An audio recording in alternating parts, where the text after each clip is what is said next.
And welcome back to the league. It's your boy Will, and we're back here with a Game 1 recap.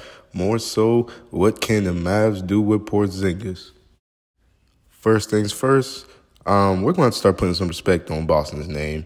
I know that, they failed, I guess, in essence, previously, but currently they were the best team. They steamrolled. The outside of the opponents was easy. They treated them like they were easy, so I don't understand the issue in that.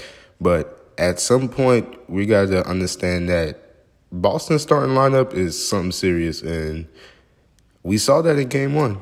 Everybody said at this series that Porzingis was going to be the key factor, and I didn't expect him to go as crazy as he did in Game 1, but seeing how he did, I don't see really a method that the Mavs have to stop that, because what they're doing is they're just switching Porzingis onto the smaller man, and he's so skilled and a finesse player that, and he's already 7 foot, so he's shooting over you.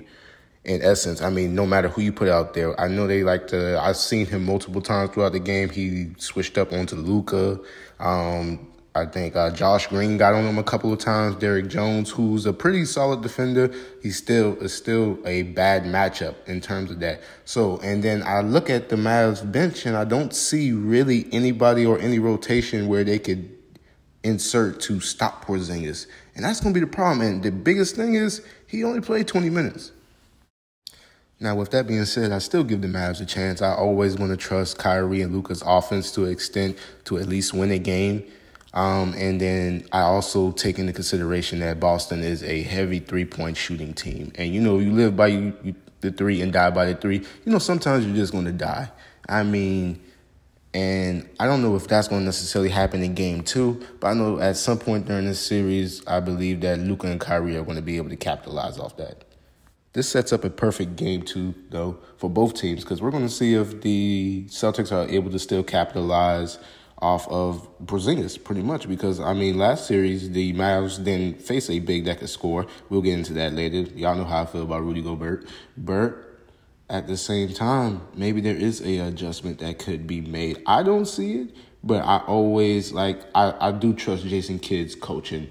And I'll be honest, he may be able to make an adjustment because even with them kind of yes, they got blown out, the Mavs were still able to kind of come back in that game and keep it close at certain points. And then, they wind up getting onslaughted again. But, it's just Game 1. The Mavs aren't really good at Game 1s, I guess to say. And I guess Game 1 would be the time to get blown out if at any point during the series. But let me know who y'all got for Game 2, man. I'm rolling with the Celtics again for them to take a 2-0 series lead. This does not mean that the Mavericks are out of it. My original prediction was Mavs in 6, Celtics in 7. I do believe Mavs are going to win both at home. Let us know in the comment section who y'all got for Game 2.